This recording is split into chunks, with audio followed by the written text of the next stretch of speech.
and welcome to I Am Not Your Tour Guide, but I am your host, Starla Skelton.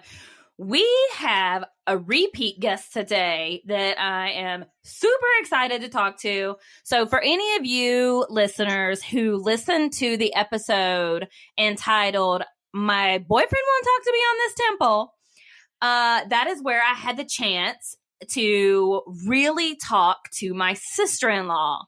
And we talked about her personal life of travel and how she has spent the last 10 years abroad, her and my brother. And so today, my sister-in-law, Katie, has joined us again, and she's here to give us some advice on how to live abroad and give us some, a little bit more specific details, like from her journey of teaching outside the U.S. and give us a little bit more advice for listeners who have been contemplating doing something similar, whether it's in a country she lived in or not, just to kind of encourage you and kind of point you in the right direction. So, my sister-in-law, Katie, thank you for being here. Hey. Hey, girl, hey.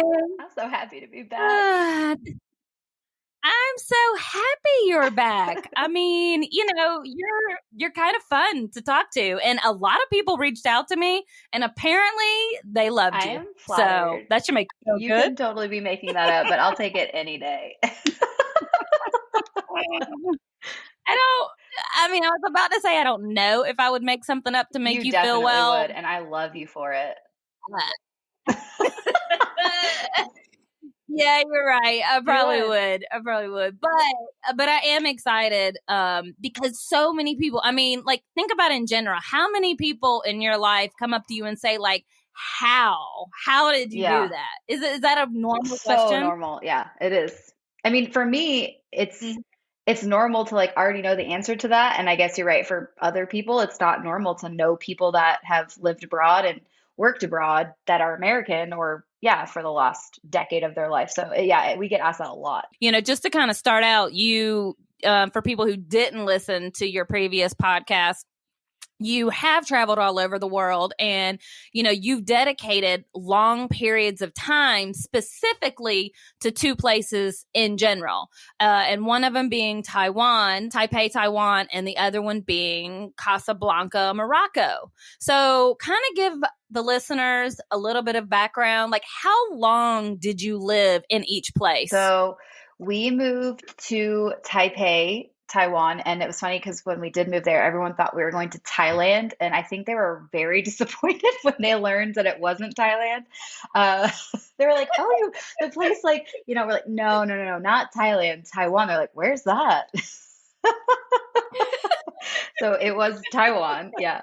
And we lived in Taiwan for 4 years. And then we took a full year off of working and we were in South America, Europe, and the US for a year. And then we moved to Morocco and we lived in Morocco for 5 years, uninterrupted. I mean, we traveled, but we stayed there for 5 years. That was home. Right. And so that was, what year did you guys move for the first time out of the US? We moved to Taipei in November, I think, October, November of 2012. So we've been gone since 2012. Okay. All right. So in 2012, that's whenever you and my brother kind of made that decision to move outside of the country. So my question that I have for you, I kind of want to talk about what kind of headspace you were in 2012 when I'm sure my brother and okay, let's be honest. I'm sure my brother's like, hey, I want to live abroad. What do you think? Are you in? Like, I'm sure it was kind of his idea because that's just him. It definitely was. And I know him. It definitely was. So were you ready at that point to leave everything and everyone behind?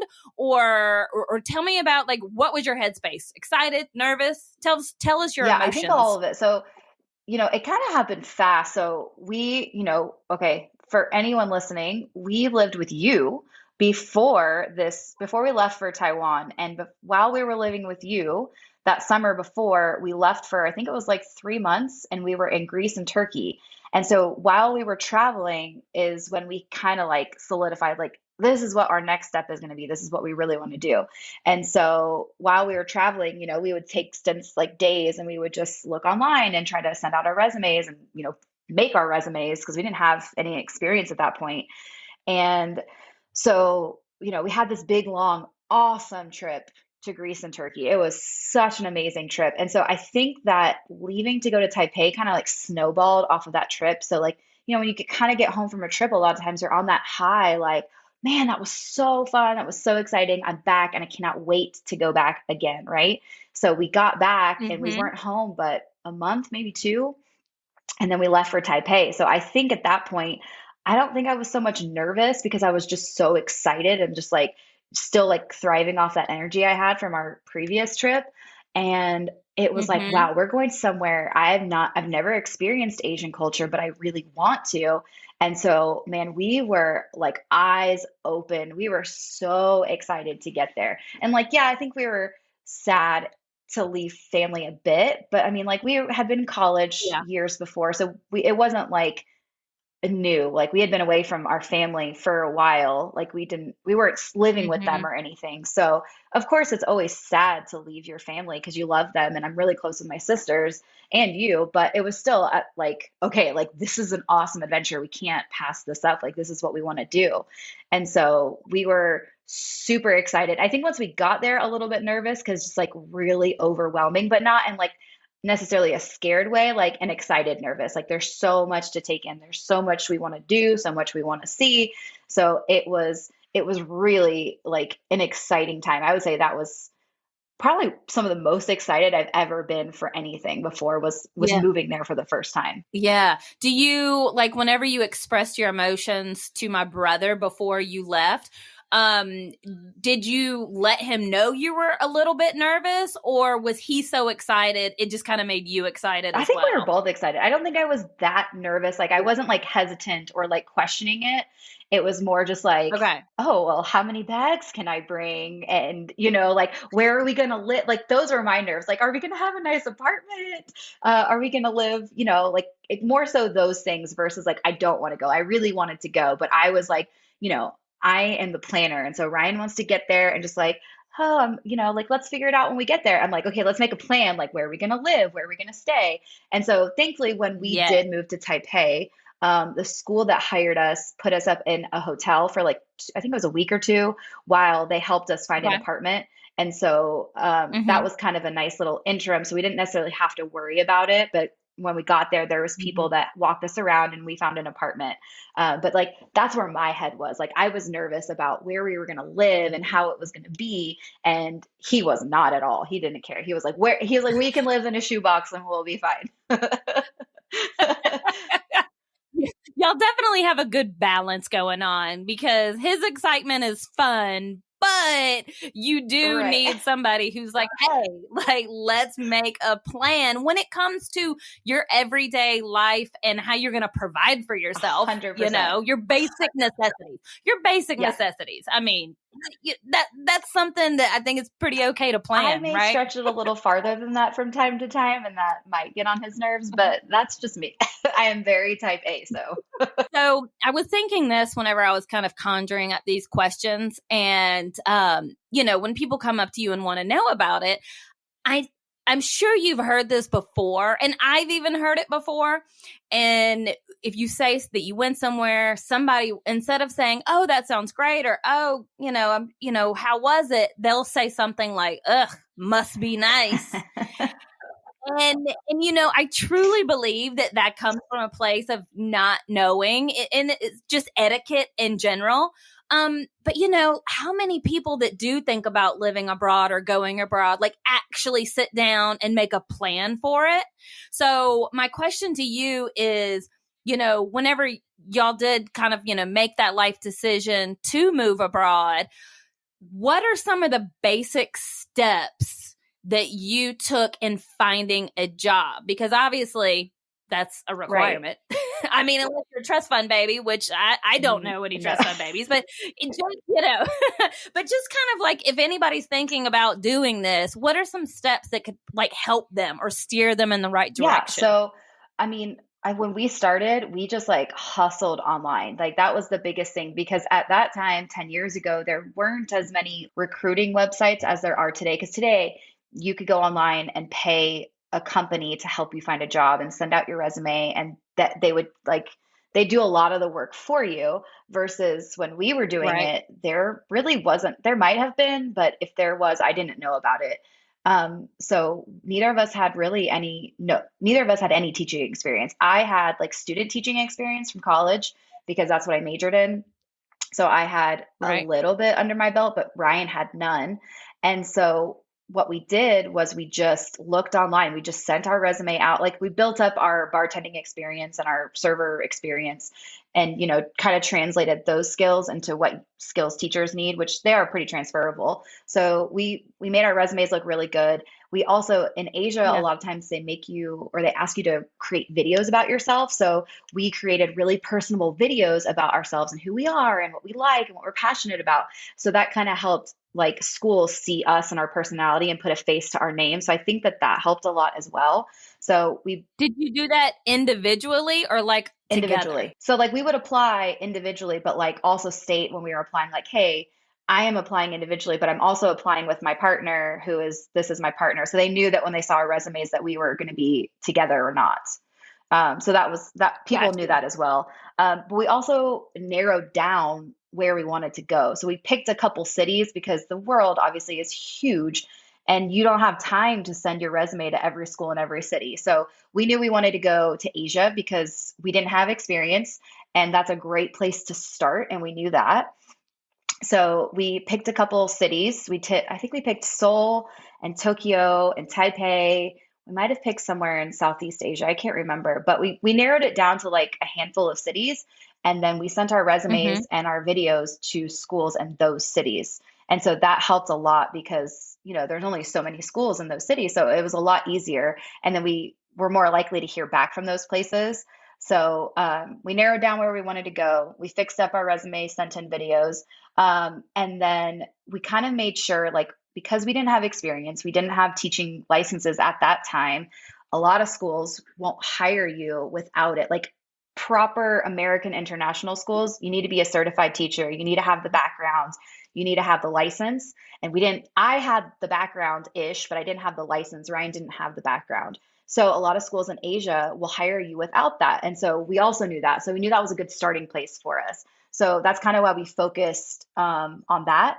And then once we got hired, we just kind of made sure, like, are you going to pay for our visa costs? Because like we can't work there without a visa. Are you going to help us find housing? Are you going to give us insurance? And are you going to pay us enough to live? And that all checked out. So I say that checked out and we took the first job that we got. We got very lucky. Do they also pay for your plane ticket and like moving expenses out there? They did. I want to say they did, but they didn't cover everything. International, Okay.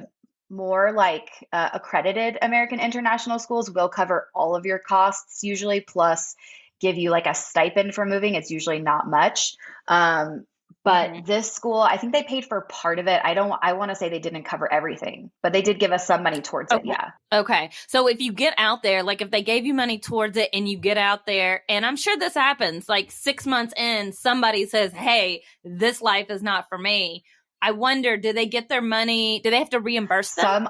Yeah, it depends on your contract, but our school in Morocco made you sign something to say, like, if you don't stay for the first year, then you owe us that money back. Yeah, because they're investing essentially in you. Oh. I mean, you don't technically, you could probably get away without paying it, but they could sue you. They could take you to court abroad. So you probably wouldn't want to do that, although that would cost you more than what you owe them. But yeah, a lot of Right. schools will ask you like, hey, like we're investing in you. We're hoping that you're going to stay for your contracted amount of time. As if you don't, you've got to pay us this money back. That makes sense, Yeah, it though. definitely does. Yeah, I mean, because that's not for Right. everybody. Maybe somebody might get out there and realize, hey, being away from my family for years, it's not what I was thinking. So, I mean, the schools have to be safe as well if they're investing all that money Yeah, in I mean, you. they are. They got to pay for your visas, they pay for your health insurance. A lot of times they pay your taxes as well. So they are spending a lot of money on you to come out there. So it does make sense. What do you have to get your visas renewed It annually? depends. In Taiwan, I can't remember in Taiwan. I want to say we did have to renew it once or twice. In Morocco, your first year you get a 1 year visa, and then after your first year you can reapply, and you reapply for 3 years, 5 years, or 10 years, and you Mm. pay. I mean, it's like $50, I think. And so our school paid for the first year, and then we had to pay for whatever we renewed it for. So we renewed ours for I think 5 afterwards because we weren't sure how long we were going to stay, which worked out. Mm-hmm. But yeah, every country kind of does it differently. But usually the schools help you kind of navigate that process because it's always in another language. So whenever you were doing all the interviews and videos, was it, did you ever have a problem with a language barrier? Like, was anybody ever speaking to you in Taiwanese? Like in our interviews, Like, no. Sometimes it was hard if they yeah. had like strong accents in their English, that it was a little difficult to understand. But honestly, usually the recruiters or the whoever was hiring you was either a foreigner or a very, very native. That's not the way to say it. They spoke English really well, like almost as well as a native, Right. because they're hiring natives, so they need to be able to communicate well with foreigners. All right. And at your schools, did they also teach other languages or just Yeah, English? in Taiwan, they taught Taiwanese, Chinese, and English. And then in Morocco, they taught English, French, and then classical Arabic, traditional Arabic. So it was trilingual Hmm. in Morocco and bilingual in Taiwan. Most international schools are a minimum of bilingual. Okay. But what about like the core classes as far as math or science? What language were they Well, taught in? so it depends on the schools. In Taiwan, the schools that we taught at, there are American international schools, and they'll teach. It'll be just like you're going to school in America at a public school in another country, but then you'll have language classes as well. At some of the schools that we taught at, half of their core classes were in Chinese and half were in English. So they had like math and science in Chinese, and then like English and social studies in English, I think. And then in Mm-hmm. Morocco, I taught fourth grade. Like I would teach fourth grade almost anywhere. I taught all 5 subjects, all in English. And then the French teacher and the Arabic teacher would come in, and it's like a specials class. So they would teach a couple days a week. They would teach their language classes, and then the kids also had art in English, PE in English, and music in English. Okay. So I kind of cut you off earlier. You were telling us about the steps of how you applied. Once they said, hey, you've got the job, how long did you have before you went out there? For Taiwan, I think we had 3 weeks. They were like, we need you now. And we were like, okay. I mean, how old was I? 23, 22. We were like, okay, yeah, let's do it. Uh, Not a Ah, care in the world. man. What was that like? Right? How, that's just crazy to think Yeah, about. You're like, yeah, I'm going to completely uproot my life in 3 weeks and move into like literally the other side of the literally. world from Yeah. us. And we were ready. Like we were pumped. I mean, we were living in your downstairs. We didn't have a whole lot, thankfully. Yeah. So it wasn't too difficult. We pretty much just gave you everything, I think.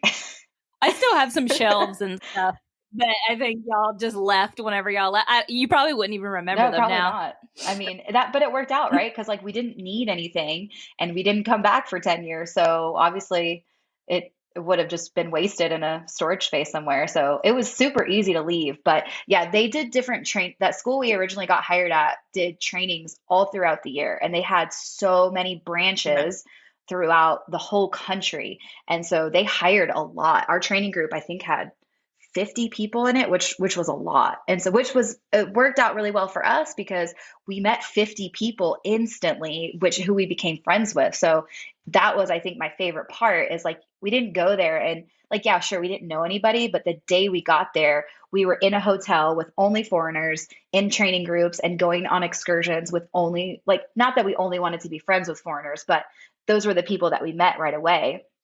And so we like pretty much instantly had a really cool friend group that we still keep in touch with them today. So it was really awesome that that's how they kind of started you off, because they set you up for success, right? If you're lonely, you're not going to want to stay there. And so they set you up with people that you're hopefully going to get along with and stay friends with and create a community with. And then you stay. And that's exactly what we did. That's so cool.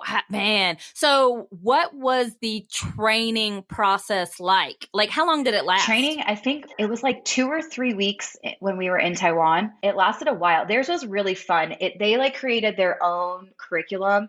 And so they call themselves an international school. I guess technically it is, but it wasn't like an accredited American school. And so we taught kindergarten and then a couple other grade levels, but mostly kindergarten. And so it was very fun. They did a lot of like role playing and like examples and games, and it was very interactive. So it was really fun. So like you're learning how to teach their curriculum in a fun way. You're like being silly with all these new people and kind of like, getting to know everybody. And they did a lot of icebreakers. And like every day after, you'd go to dinner or go on an excursion or go see something together. And so that was really fun. Like it lasted a while. Training at other schools, our second school in Taiwan was like very short. It was like a week. It was like, here's where the school is. Here's the things you need, go for it. And then in Morocco, it was similar to Taipei in that like when you get there, because they want you to acclimate and build your community and get to know the country, they do language classes for you. They take you out across the city. They show you the food. They tell you what things are, like here's what you would need at a pharmacy, or here's some doctors. And they kind of like they set you up to like kind of start your life there, which is really, really great, because without that, you're kind of lost. And that's when people don't stay, and that's not what they want. So it's really smart when schools set you up for success, because they're setting you up to stay and build your community. And that's what they want. Teacher turnover isn't good for any school. That's true. That true. So whenever you were in Taipei and you got trained, you became a teacher, you had this community, you and my brother, you really enjoyed it. At what clicked in you guys' head that said, okay, like we're done here now and we want to go somewhere else and teach? Like what made you transition? We were not on the same page about that. But I remember, Ryan probably remembers it differently, but I remember one day. So in Taiwan, we lived maybe like 15 minutes from our school, and it's a tropical island. So it rains in Taipei like 2/3 of the year, if not more. And so we didn't have a car, we had a scooter.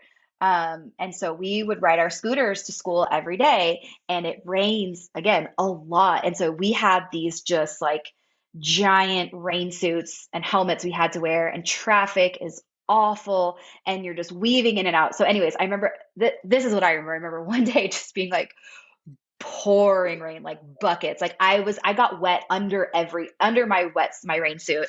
We get to school, and I remember that afternoon, Ryan's like, I'm ready to leave Taiwan. And I was like, what? Why? He's like, Katie, I can't handle this rain. I'm like, what? It's not that bad. He's like, we've had like 2 dry days this year. I'm like, yeah, it's fine. We went to the beach. It was great. Remember?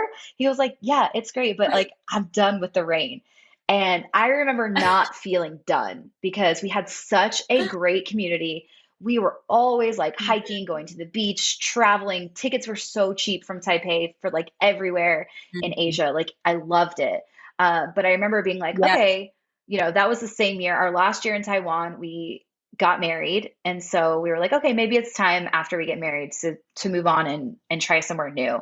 And so Yeah. it was Ryan that kind of prompted the end and like the transition into doing something else, because I honestly would still be there if he hadn't done that. Really? I don't even think I knew that. Okay.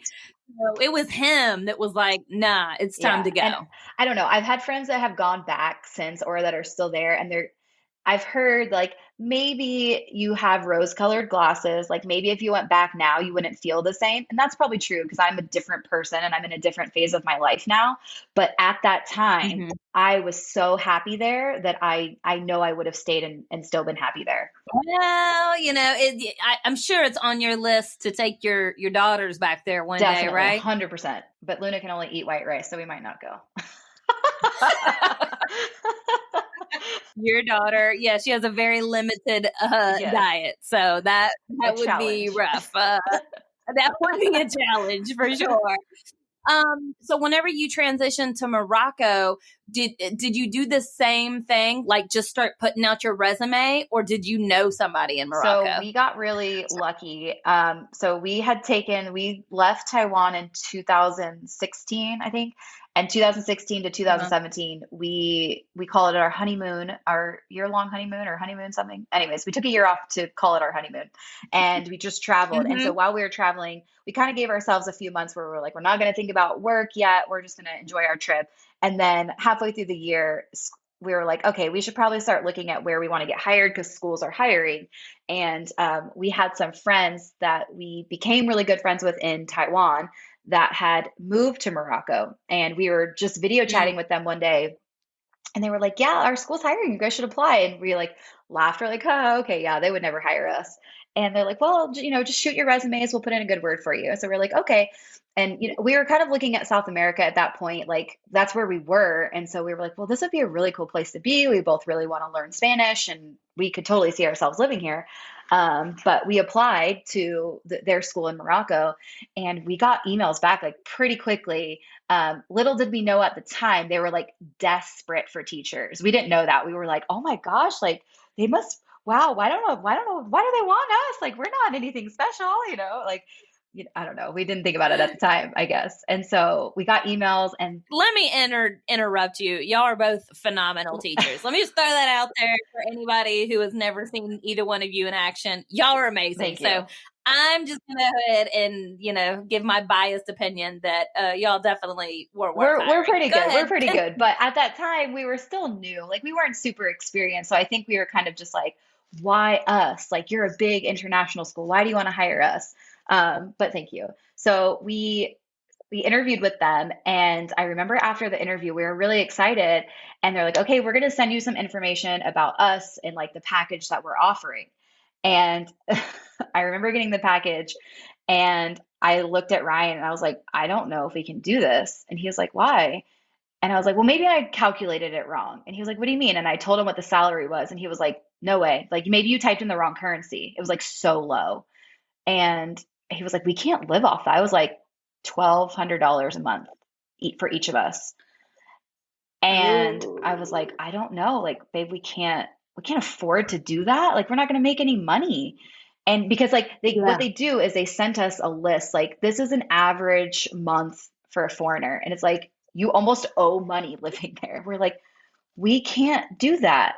And so Right. we really weren't sure what to do because we really wanted to go there. Our friends spoke really highly of the school.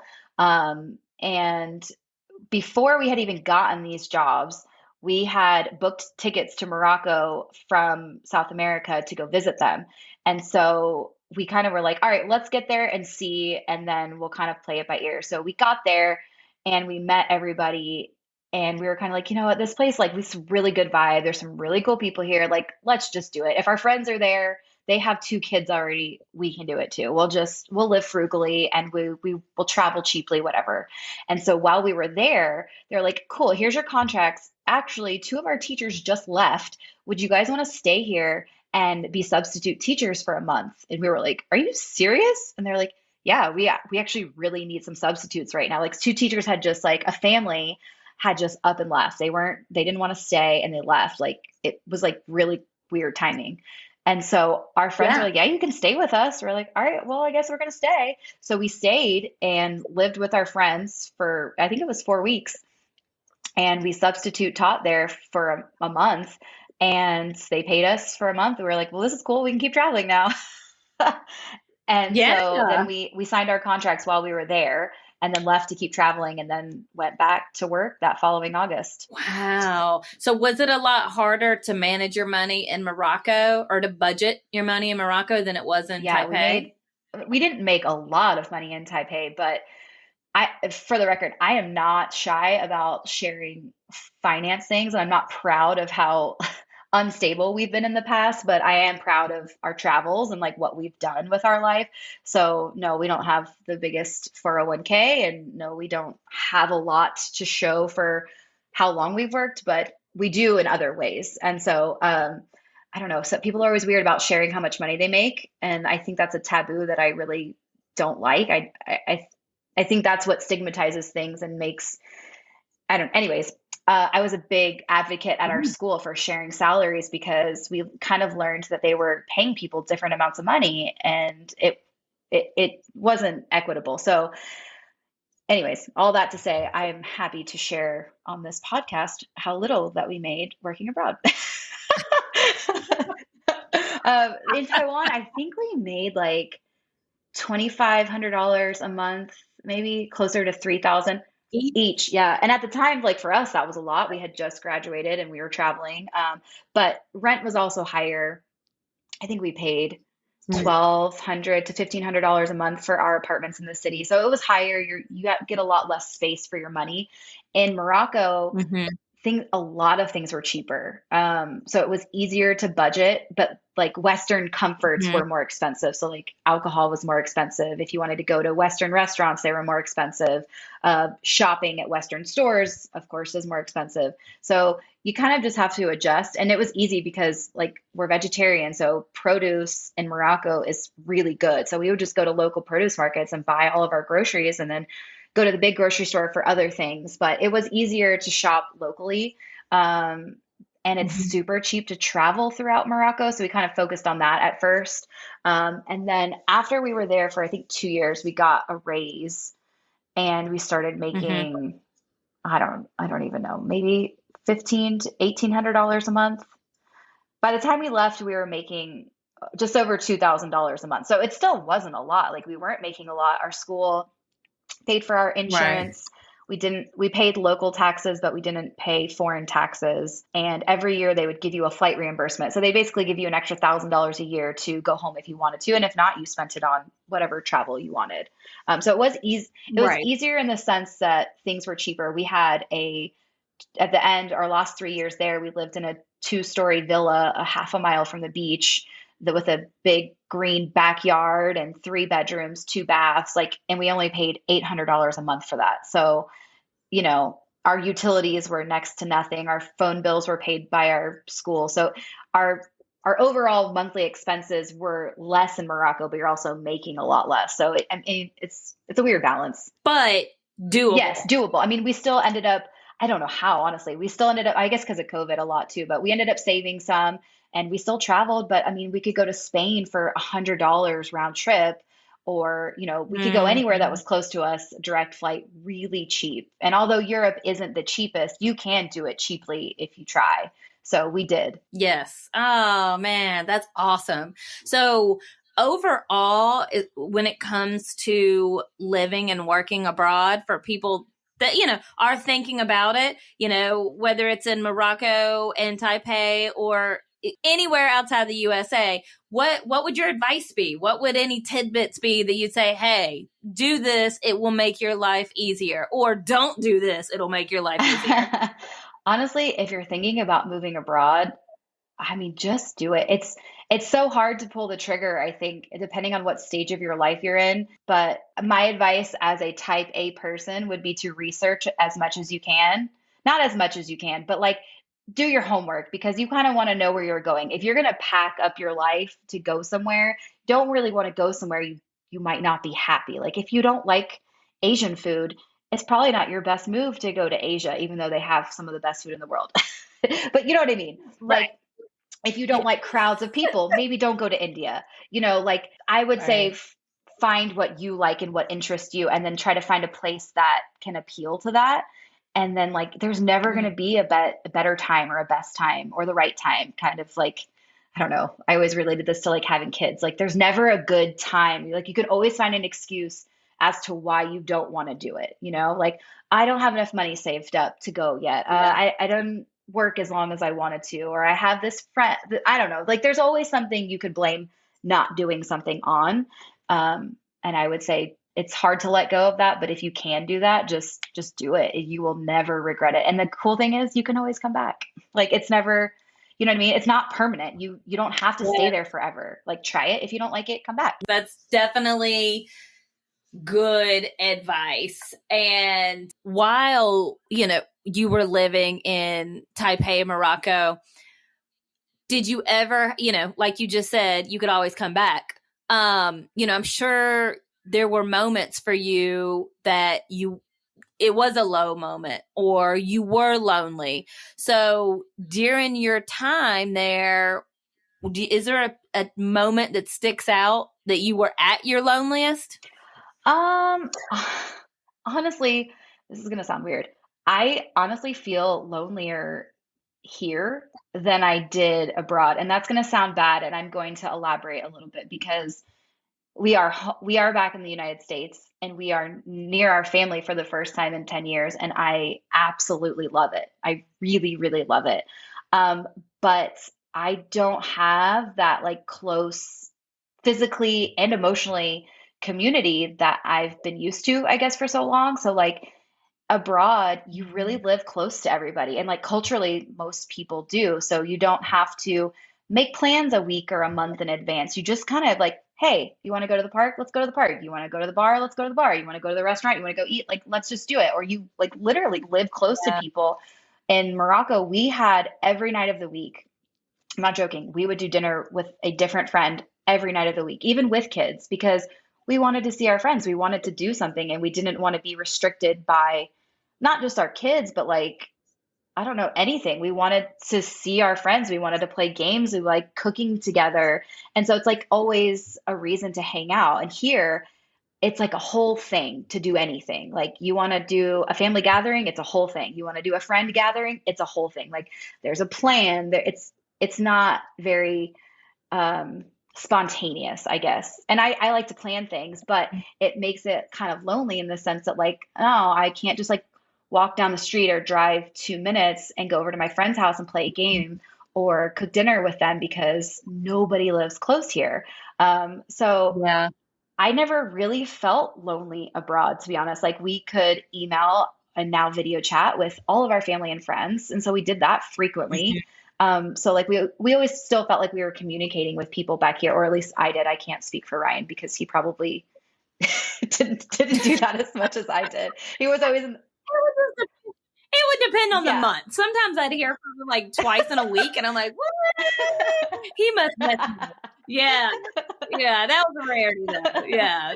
Yeah. Man. So Yeah. yeah, You're a much better yeah, communicator. I But am. go ahead. But it's I love my brother, but yeah, I mean, it's I don't know. Yeah, it's different. Like I like being back here for a lot of reasons, but I don't love the lack of community that is like it's really like cultural in America. I think it's not it's like, you go to Spain, there's families out at the park or at restaurants at 10, 11 o'clock at night because that's what they do. Like the kids get to play, the parents get to hang out, and the parents don't say, "Oh, I have kids, I have to be home at 7:30." And like I do that here now too, unfortunately. But if I was in a community where everyone else wasn't doing that, I wouldn't do it either. We would take our kids out in Morocco if we were going somewhere. We'd go walk on the beach at night, like after sunset. So it's a different culture, which is not a bad thing. It's just different.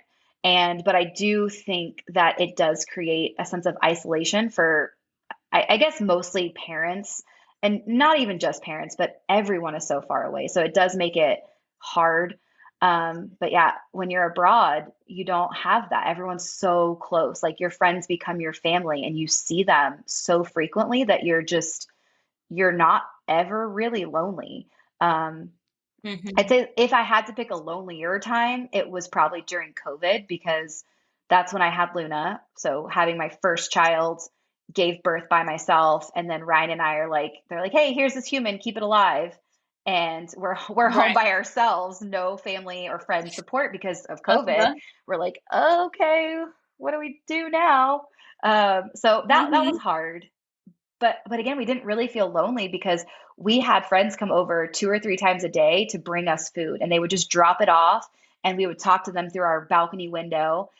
So like even then at our quote lonelier time, we still weren't lonely. Like we still had such an amazing community. And Yeah. so yeah, I don't regret going there, and I do miss that part of living abroad, like the sense of community that isn't really as much of a thing here. Or maybe it's just where I am in my part of my life right now, but who knows? Yeah. Yeah, who knows? I mean, it could be a combination of everything. Just, geographically here you are far away from a lot of your friends. And then, you have two daughters at a young age. So that can be lonely in itself. I just remember with my one daughter, whenever she was Luna's age, there is a bit of isolation, especially if your friends don't have Yeah. kids, or don't have kids that are that age, and you just really didn't get invited to everything, or you got the, hey, if you don't have your kid, come to this, Yep. you do feel there is a lot of isolation there. So I'm not against your community in another country at all. I'm with you on that. I agree with you on that. But I'm hoping, if you decide to stay here for a few more years, hopefully you will be able to build more of a community with your next job, and just as your daughters get older, doing more. I think a lot of that has to do with just being a mom. Yeah, for sure. It definitely does. It's just funny though that like being a mom is different in different countries, and it's really Yeah. interesting. Like here, it's a whole thing. Like there's sports, there's activities, it's very kid centered, which I really love. Like I love focusing on like how to grow my kids and develop them.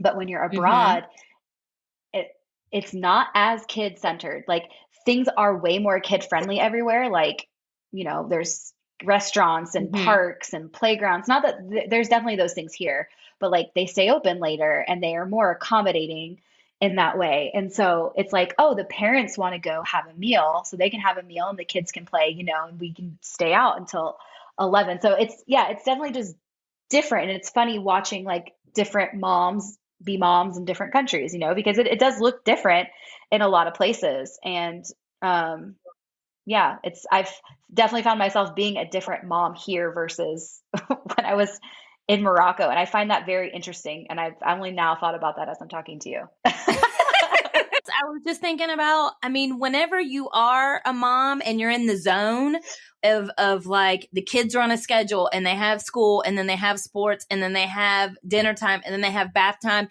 you might as well be in Morocco, because if you're more than 20 minutes away, which you Yeah, are, a lot of your friends like live an hour and a half away. So that hour and a half is just as far as a day and a half away yeah, sometimes, at certain points in life. And granted, we can easily see each other on the weekends and stuff like that. But in your day to day life, if you don't live close, you're yeah, right. It is hard to like make that plan just to see yeah. them. You can't drive an hour and a half to go eat mac and cheese and then an hour and a half back. What a waste of your And there's time, traffic here. Like everywhere you So go, even if it's an hour and a half without traffic, like, yeah, you might as well make it a vacation to go see yeah. someone. 100%. Yeah, So do you think the happiest you were living in Morocco and Taipei was revolved around the community you built? absolutely.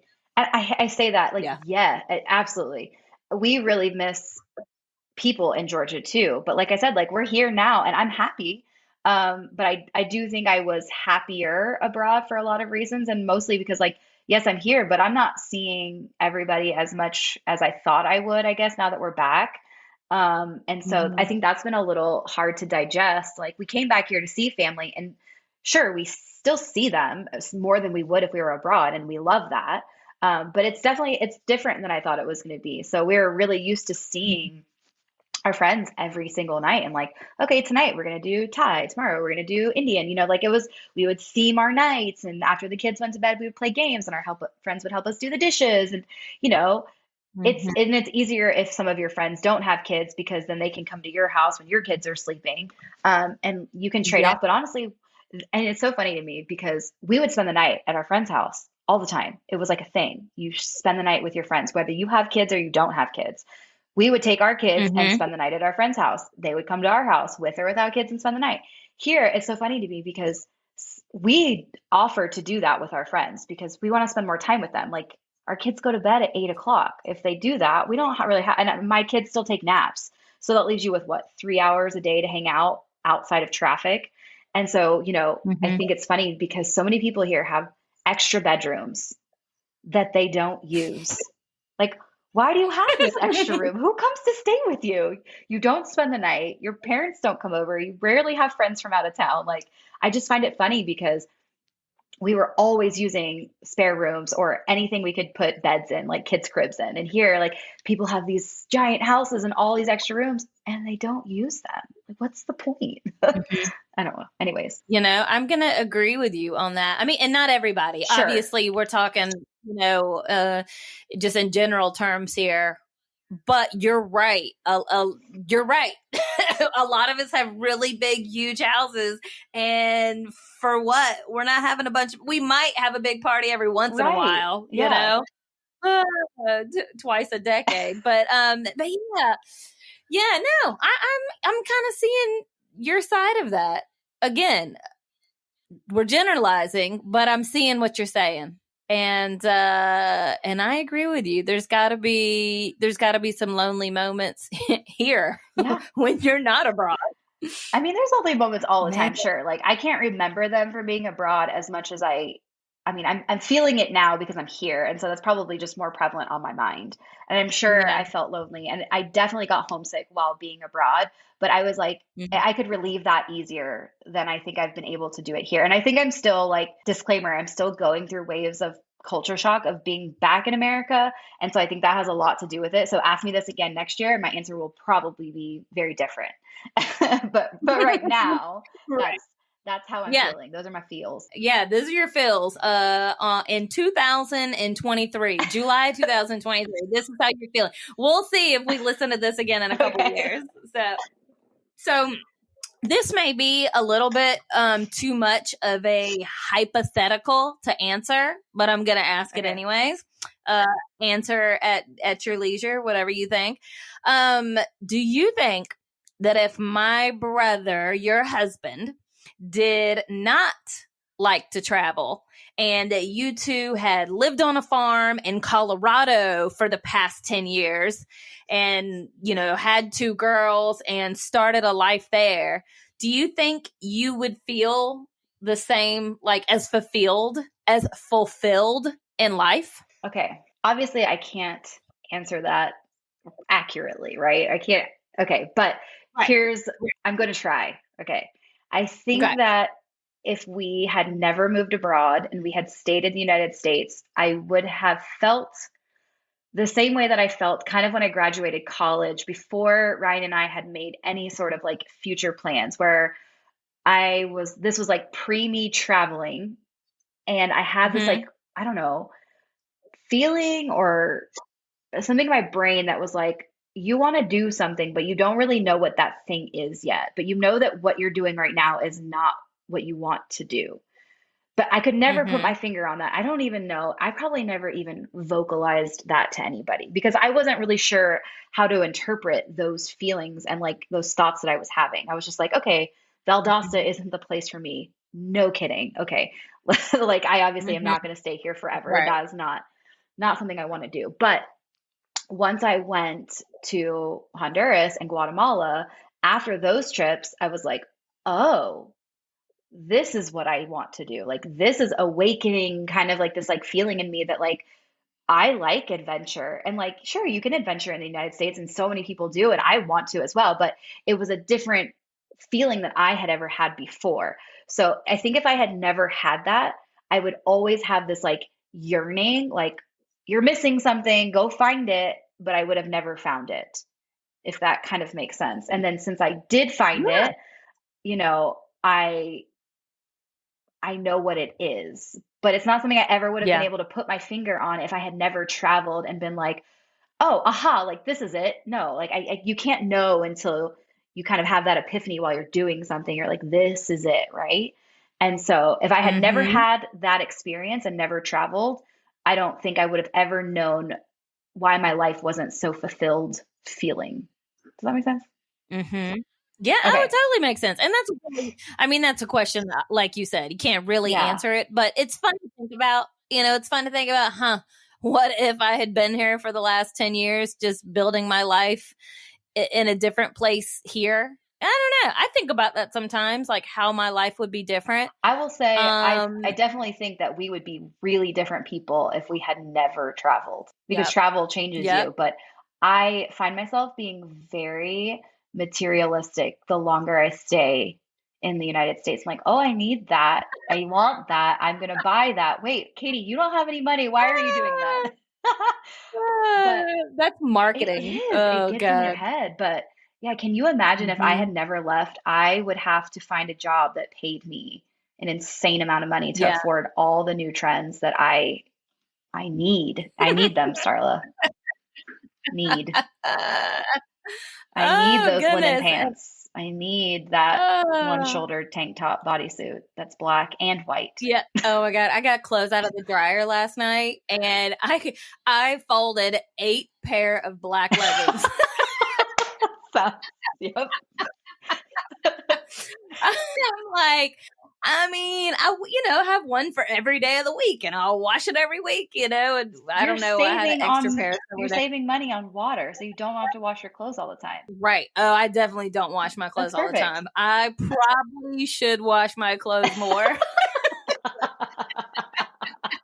I mean, I wash my underwear and my towels, I feel like enough, Enough? but yeah, I will I mean, after I've used Okay. them, but I mean, my shirts, my pants, But that's why we yeah. wear I black, really because you can't see the dirt. right. That's why they're all black. Exactly. And yeah. Yeah, I'm just I feel like I'm a little lucky in life because I don't long for the newest trends because I'm like, hey, I've already got 8 pair of black pants. I'm good. I need that mentality.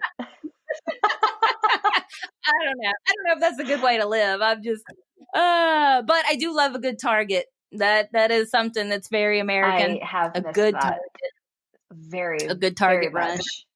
When we first got back, I had to leave Target the first time I went in because I was so overwhelmed. I went in, I think, looking for like tampons or something, and I left with nothing because I was like, oh my God, I can't pick. How do people pick in this store? Now I go in and I buy like 700 things and spend $2,000. I'm like, that wasn't enough. I still need more. Oh my God. I'm sure my brother has to monitor your Target He trips. probably should cut up my credit card. No, I'm joking. But no, he doesn't. I am limited to Target to like once a month because he's like, how much did you spend this time? And I feel like that's a cultural, like American thing. Like, how much did you spend at the store, Uh-huh. honey? But it is for a reason because man, I will do it. I will go buy all the things like, oh, new water bottle for my kids. They Yeah. need that. New flip-flops. Yeah. I need those. And I can justify it 700 ways. So it is a Right. need. But your daughter looks adorable in her flip She flops. So you loves them. needed See, thank you. Justification. those flip flops. They're so cute. So let me ask you this before, just to kind of wrap up our amazing conversation. I'm just curious, like before you're older, you're not old. No, You're not. no. Before you're old and gray, do you have gray hair or do I you dye dye my it? hair, so I don't know.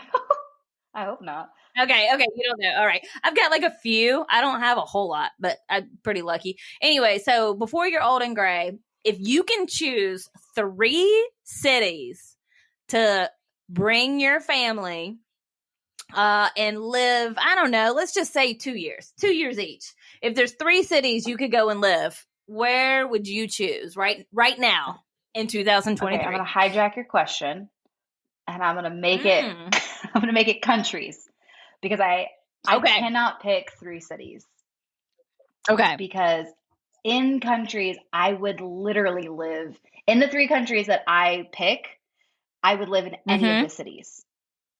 Okay, is Got that you. fair? Okay. Like it. That's totally Okay, so fair. my three, and they're not in this order. They can be in any order, but my three are Italy, Portugal, and Spain. I would live in any city in any of those 3 places. Hopefully, Mm, one of them oh in the yeah, next 5 years. Hopefully, right. but we'll see. Man, I hope That's where I so. want to And go. I will come. You don't even have to get an extra bedroom. I'll come I'll either snuggle up with your daughter, one of your daughters in their beds, or we can throw them on the floor and I can take their bed. Yeah, Whatever. we'll push them into a closet. They'll be fine. They sleep like rocks. You can have their bed. Yes, we need to get you. It's like a win-win-win situation with all three of those It countries. is. I will say, and they're so different, but they're the same. so different. Okay, not the same at all. They're not the same at all. They're very different, but the same. They have some cultural similarities. Yeah, they do. And just for the record, for everyone listening, those countries don't pay teachers really. Not that that's any different from here, but in Spain, I think like the average teacher salary is like 2,000 euros a month, and they don't pay for your housing or anything. So because there's such a market for teachers to go there, and so it will be a huge win to live there, but it will not. Teaching is never a financial win because you don't make a ton of money. You do it for the passion, and we do it for the passion and for the opportunity to live abroad. But I feel like there's such a stigma around like, oh, you live abroad, you must make a ton of money. It's so expensive to travel. And from here, it's like super expensive, like thousands of dollars to go travel abroad, right? But once you're there, it's super cheap. So once we start moving to Italy, Spain, or Portugal, anyone that wants to come visit us, let's go. We'll give you a free place to stay, make your trip a little cheaper. Unless you're bougie and you just want a nice hotel, which I totally get. Well, that's not me. No, it's not you. I'll show up, backpack on. I'm ready. Yeah. Hopefully Trey will want to come with me, my boyfriend. And at that point, Coral's probably going to be in a different country or living in some 300 square foot apartment in a She'll city. Be living in her shoebox. It's her time.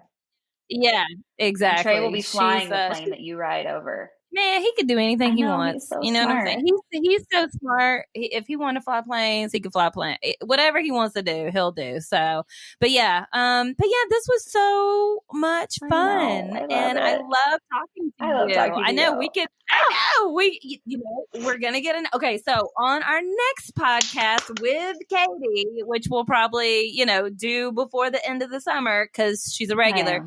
I think I would like to hear more about your year-long trip in South America. Ooh. Because how many people don't want to just know like an itinerary, like where you started, how you decided where you were going to go next and stay, and like how you traveled from country to country. I'm sure there's a lot of questions, even like with passports and visas and stuff like that. So maybe that can be our next podcast because I think that's one people will listen to. I'm curious, actually, for a lot of it. I've traveled in South America, but I've never traveled for a year straight. We should do that because you have some crazy stories that you can add to your South America. You have some really. I remember yours. I can't tell all of them on the air. You can tell some of them. I can't because right. I can't tell the ones that won't allow. Like some of them, I wouldn't be allowed back in that country. So a couple of them I can't tell, but there's a lot that I can. So it's good. Well, thank you so much. I love your face. Love your face. Au revoir. Thank you for talking to us and giving us all your expertise on teaching and living your life abroad. Anybody that needs some help, I am an expert helper in helping people help. So if I can say help a few more times. Ryan always tells me that I should make a job out of like answering people's emails about living abroad and moving abroad because everyone asks me and I send like pages and pages to people about it. So I'm an expert helper of helping people. That's probably going to be your podcast title. Expert helper of helping people live abroad. Do it. Write that down. All right, girl. I love your face. I'll talk to you soon. Bye. Attention passengers, we've now reached our destination. We hope you enjoyed the flight and have a nice day.